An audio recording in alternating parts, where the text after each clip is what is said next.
Olá, queridos e queridas! Hoje vamos embarcar em uma aventura jurídica pelo mundo do terceiro setor.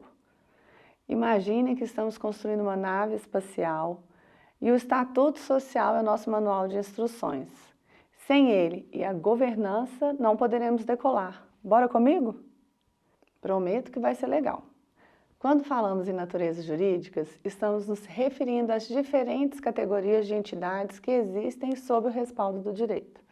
No contexto do terceiro setor, de acordo com a Lei 10.406 de 2002, que é conhecida como Código Civil Brasileiro, há uma distinção entre 4 tipos de entidades sem fins lucrativos: associações, fundações, organizações religiosas, partidos políticos, sindicatos e cooperativas sociais. No entanto, apenas as associações, as fundações e as organizações religiosas são que realizam atividades sociais reconhecidas como as tais organizações integrantes do terceiro setor. E aí vamos falar de cada uma delas a partir de agora, para você conhecer bem e também poder escolher se você for um movimento social que vai se formalizar ou se você for um interessado querendo saber mais para ajudar a trabalhar melhor esse terceiro setor, visto que é uma necessidade a profissionalização dessas organizações. Então vamos começar com as associações? As associações são definidas pelo Código Civil como união de pessoas que se organizam para fins não econômicos, fins não lucrativos. A Constituição Federal assegura o direito à livre associação, mas impõe restrições ao exercício de atividades específicas, como, por exemplo, de caráter paramilitar. Então, não posso montar uma associação para poder fazer defesa da nação, tá bem, gente? Essa é uma atividade indelegável do Estado, assim como outras, por isso que a gente tem essas restrições. Essas entidades, então, são formadas pela união de indivíduos que compartilham um objetivo em comum, sem visar lucro. Qualquer receita gerada por suas atividades deve ser aplicada exclusivamente aos seus objetivos estatutários, sendo permitida atividades econômicas desde que essas estejam alinhadas com seus fins e previstas em seus estatutos. Vamos falar um pouquinho agora das fundações. As fundações são criadas por meio de uma dotação especial de bens. E aí, bem aqui eu vou fazer esse recorte, porque bem a gente chama tanto numerário, dinheiro mesmo, tá, pessoal? Quanto bens tangíveis e intangíveis. Carro, lote, veículo, carro, mesma coisa, né? Lote, edifícios, investimentos. Então, tudo isso, quem conhece um pouquinho de contabilidade vai saber melhor, está classificado no nosso ativo, mas são todos esses bens, tá? O chamado aqui especial, porque dinheiro também é bem. Então, ela é constituída de uma dotação especial, normalmente é um legado, o fundador normalmente quer deixar esse legado, ou é uma herança que ele não quer distribuir, ou uma parte da herança que ele quer guardar para que exista para fazer uma atividade social. Então, essa dotação ela é estabelecida por uma escritura pública ou pelo testamento, como eu falei, com finalidade específica, como assistência social, educação, saúde, defesa de direitos, entre outras. São constituídas por um patrimônio dedicado a uma causa de interesse público, também sem finalidade lucrativa. A administração das fundações geralmente envolve um conselho deliberativo ou curador, um conselho administrativo ou uma diretoria executiva e um conselho fiscal. As organizações religiosas, por sua vez, nossa terceira entidade aqui que compõe o terceiro setor, elas são entidades consideradas jurídicas de direito privado, como todas as outras, mas tem uma definição específica no artigo 44 do Código Civil Brasileiro. Elas são formadas por indivíduos que a gente chama de membros, por bens também, e com uma finalidade comum que normalmente é o culto e a liturgia. Essas organizações são dotadas de personalidade jurídica própria, ou seja, estatuto específico, CNPJ específico, tá? E geralmente se dedicam à realização de atividades religiosas, como a manutenção dos templos e o exercício da caridade. São, basicamente, pensando no CNPJ, associações sem fins lucrativos ou, de fato, organizações religiosas que, em muitos casos, possuem imunidade fiscal.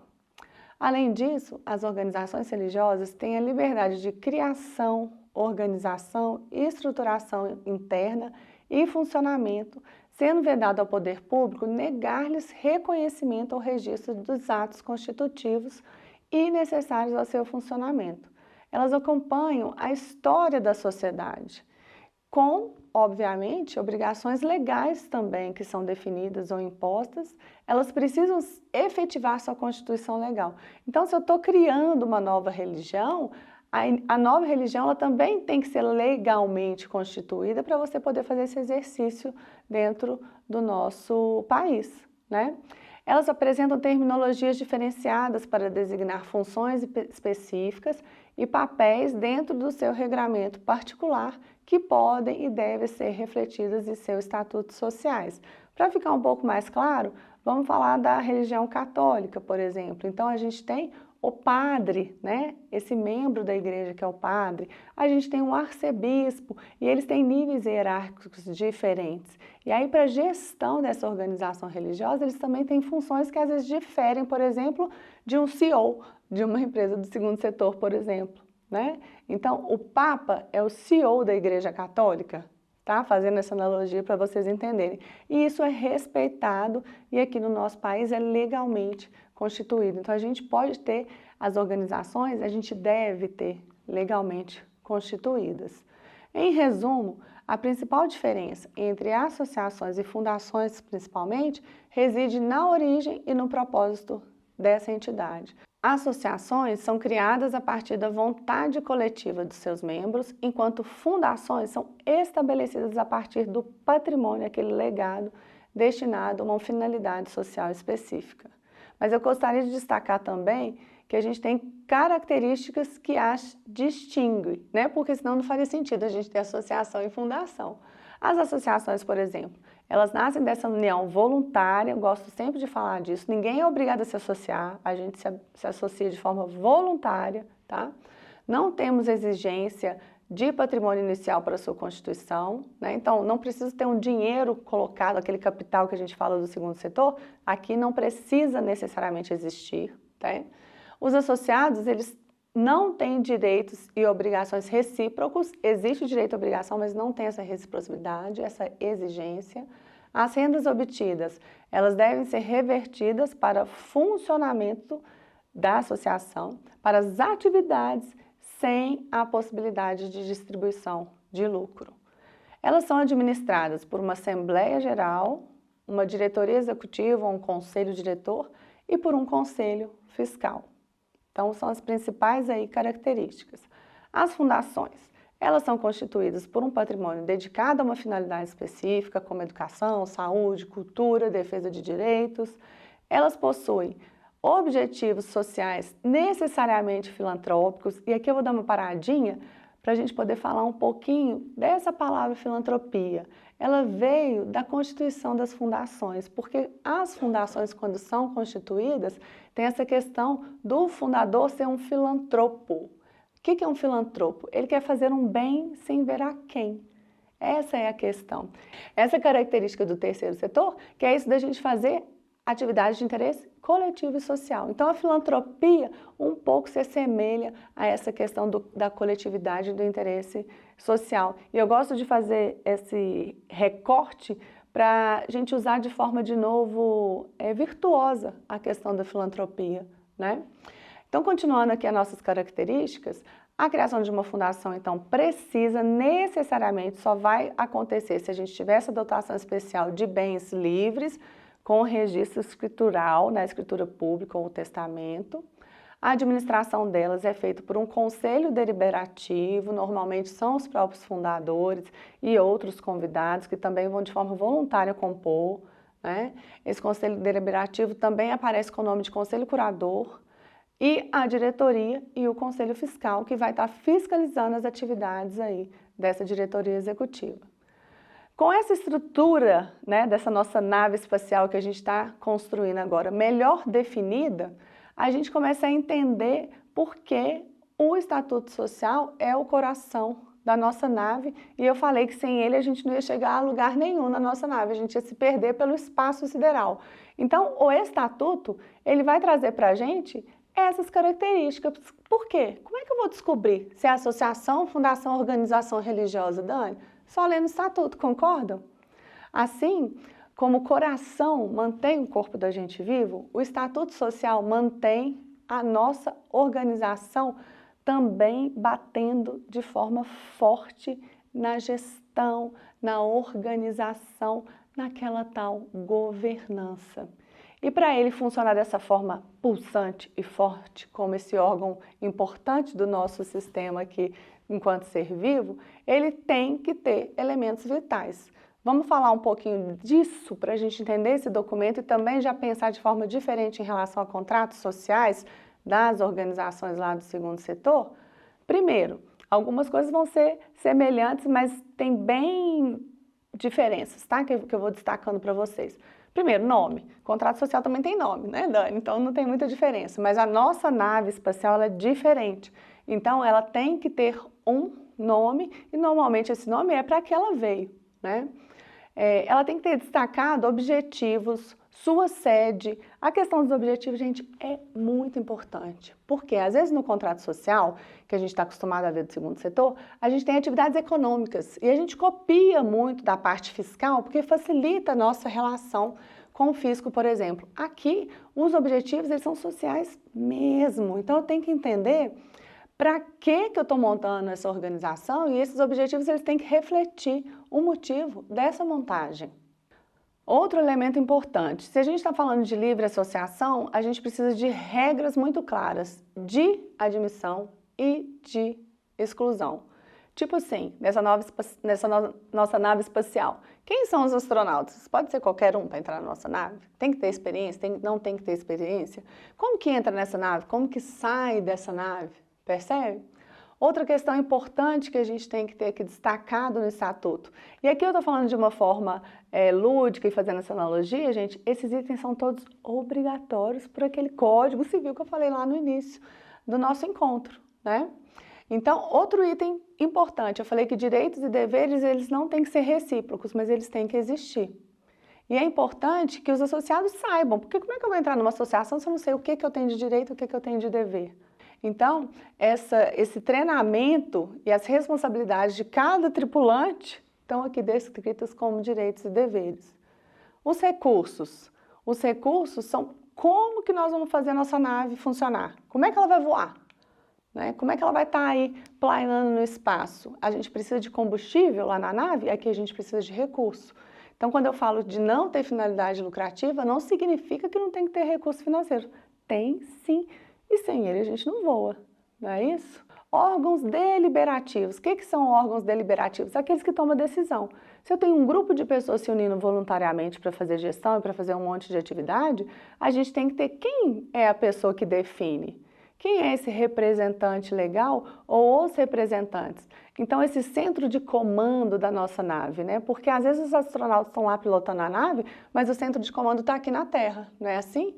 E lá na associação é a mesma coisa. A gente tem os voluntários, a gente tem os associados lá comandando a nossa nave e o Conselho Deliberativo ficou aqui na Terra, né? Ele está aqui um pouco mais de longe com essas decisões mais estratégicas, né?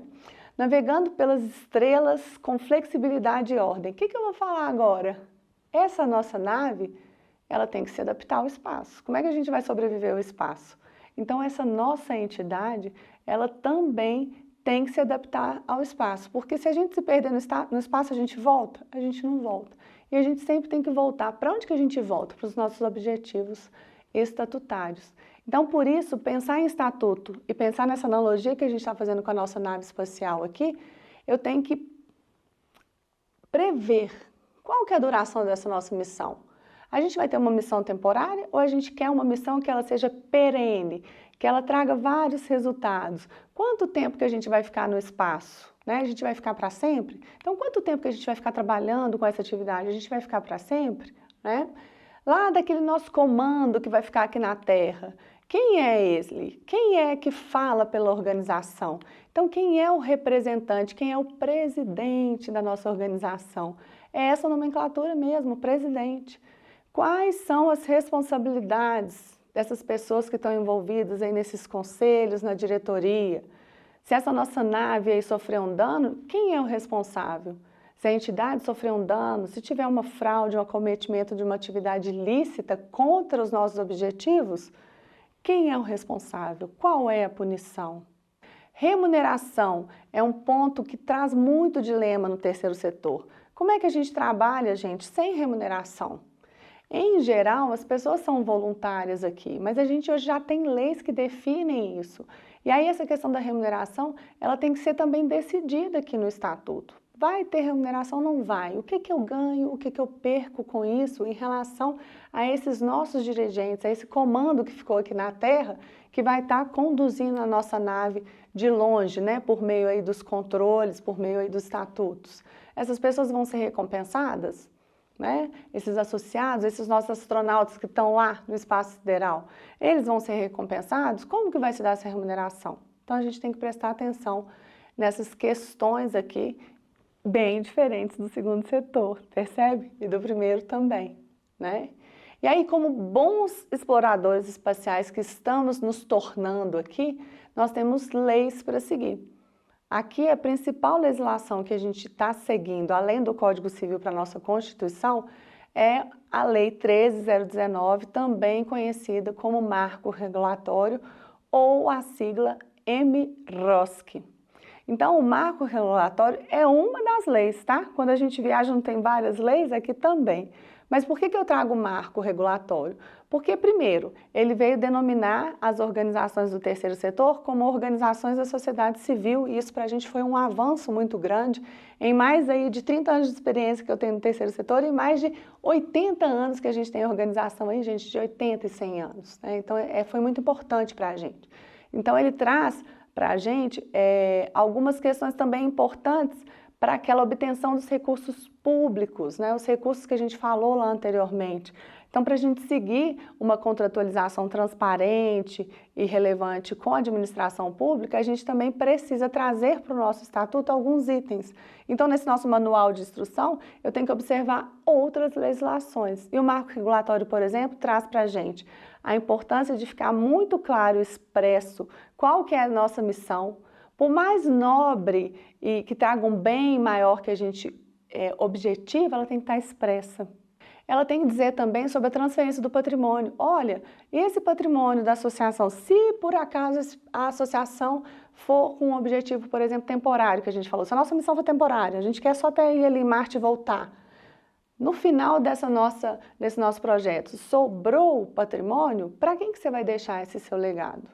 Né? Então, para quem que a gente vai levar isso?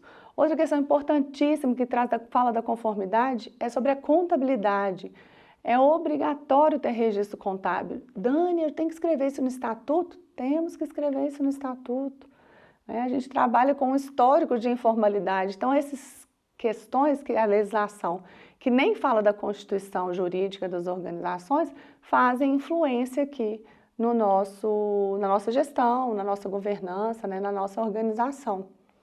Então, cada nave é única, né? A gente já viu aí várias naves sendo construídas por diferentes países. E a estrutura administrativa aqui, fazendo analogia à nossa nave ainda, ela também vai ser única. Eu não acho legal as pessoas que pegam o estatuto da colega e copiam. Não, você tem que construir seu estatuto. Você tem que construir esse manual seu de instruções, esse manual, essas regras, esses direitos, né? Então, algumas naves, elas são grandes estações espaciais. Outras vão agir como naves exploradoras. Importante é que cada função ou atividade esteja claramente definida para que todos saibam o que fazer e quando fazer. Aí a gente vai ficar pronto para essa decolagem. Com o nosso estatuto em mãos, a gente estará pronto para decolar e explorar com mais profundidade o universo do terceiro setor. Vamos fazer uma parada técnica para verificar juridicamente quais são os requisitos básicos dispostos pelo Código Civil que esse documento deve conter, sob risco de ser considerado nulo. Então, aquela coisa, sabe, nós vamos entrar nessa nave, o nosso manual vai fazer a gente sobreviver lá? Se não fizer, é considerado nulo, nós vamos todos nós morrermos sem oxigênio, né? Então, para além daquelas questões importantes que a gente trouxe agora falando, eu queria destacar as fontes de recurso. Parece óbvio, mas o óbvio tem que ser dito. As fontes de recursos têm que estar claras. Então, se a gente pode receber doação, se pode ser doação de dinheiro, se pode ser doação de bem, se a gente vai ter uma geração própria de renda com prestação de serviço, até o óbvio de recurso público, né? Tem muita associação que depende do recurso público para sobreviver em locais ou em territórios mais escassos de recursos privados. Então, o próprio Estado, ele ajuda a manutenção dessas associações. Isso tem que estar claro. Eu posso parcerizar com o Estado? Não posso. Qual é o meu nível de comprometimento com esses tipos de recurso? Com recurso privado, quais são os contratos que eu posso fazer?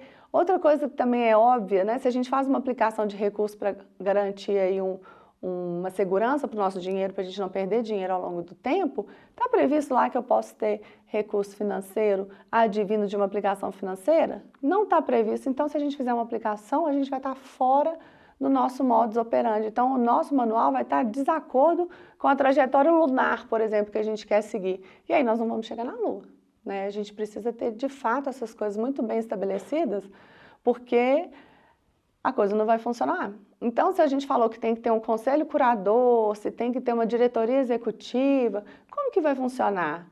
Né? Quais são esses órgãos? Quantos componentes precisam ter esses órgãos? Né? Como que eles vão se interrelacionar? Quem é responsável por o quê? Quem presta conta para quem? Né? Se a gente precisar fazer alteração nesse nosso manual, pode fazer alteração? Deve. A gente não falou que a nossa nave tem que ser flexível?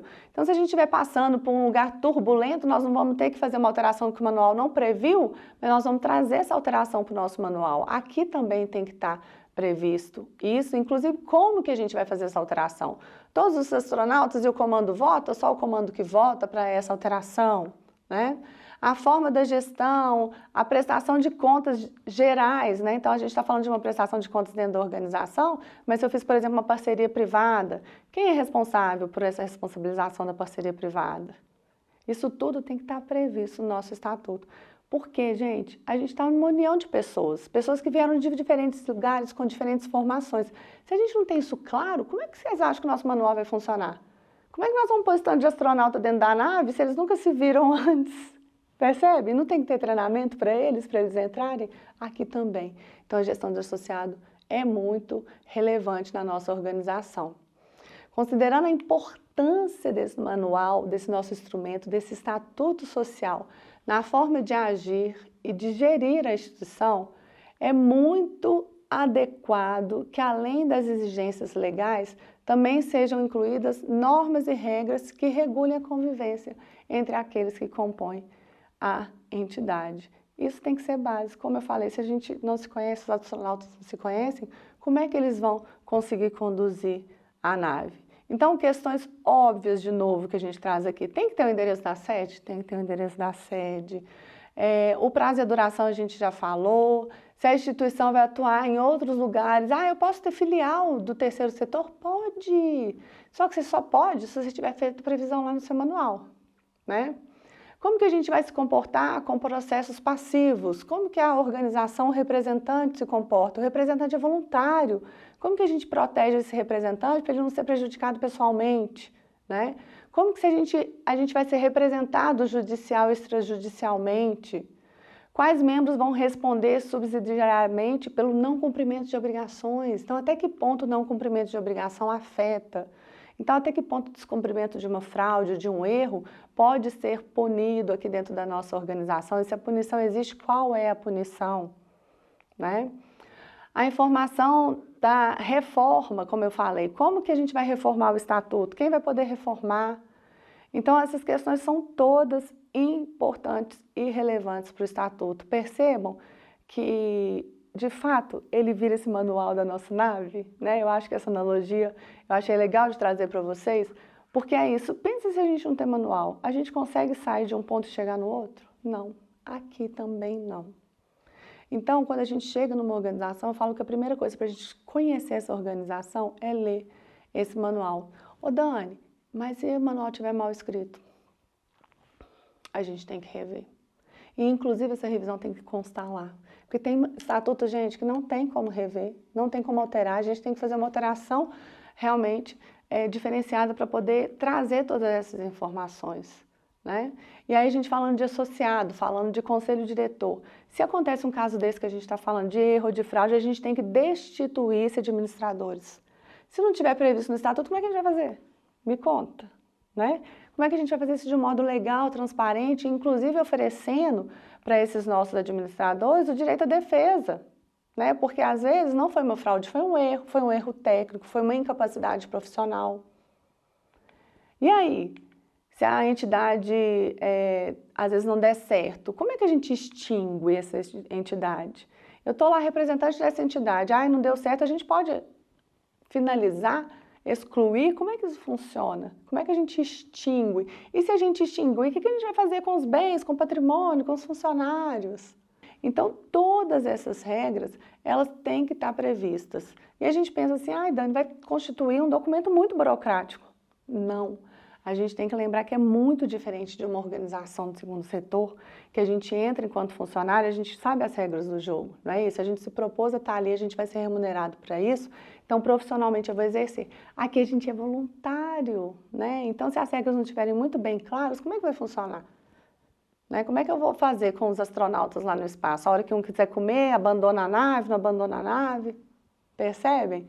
Então, todas essas regras, esses requisitos que eu coloquei, a maioria deles hoje está estipulada na tal da Lei 3019, que é o marco regulatório, e hoje ela é esse direcionador para a gente, mesmo que a gente não tenha esse objetivo de fazer as parcerias públicas, tá? Mas a gente nem precisa se enganar em relação a isso. A gente tem que fazer parceria pública, não tem problema nenhum fazer parceria pública. Mexer com dinheiro público é complicado. Não é complicado, a gente precisa se organizar e se profissionalizar para a gente poder mexer com esse dinheiro público, né? Trabalhar com esse dinheiro público. O Estado precisa da nossa parceria, ele não consegue fazer tudo, né? Então, todas essas características aqui a gente vai encontrar no Código do Processo Civil, na Lei 3019 e em outras leis que a gente tem que regulam o setor, que eu vou deixar aqui adicionalmente de informação para vocês. Por exemplo, a lei que trata de imunidades tributárias, né? A lei do voluntariado. Então, isso tudo também tem que estar aqui previsto no nosso Estatuto Social. O terceiro setor desempenha um papel fundamental na sociedade, preenchendo lacunas deixadas pelo Estado e pelo mercado, nosso segundo setor. As entidades que o compõem, embora diversas em suas formas e objetivos, a gente tem várias naves, elas compartilham a característica comum de buscar o bem-estar social sem intenção de distribuir lucro entre os seus membros. A intenção é o interesse social. É um setor que reflete a capacidade de organização da sociedade civil em prol de causas coletivas, fortalecendo a democracia e promovendo o desenvolvimento sustentável. Eu estou na torcida para que todos vocês, embarquem numa nave muito bem construída para explorar esse novo mundo que estamos abrindo aqui para você. Pesquise se existe alguma OSC, alguma ONG, alguma associação, fundação no seu universo particular e venha comigo explorar essas possibilidades. Até mais, pessoal!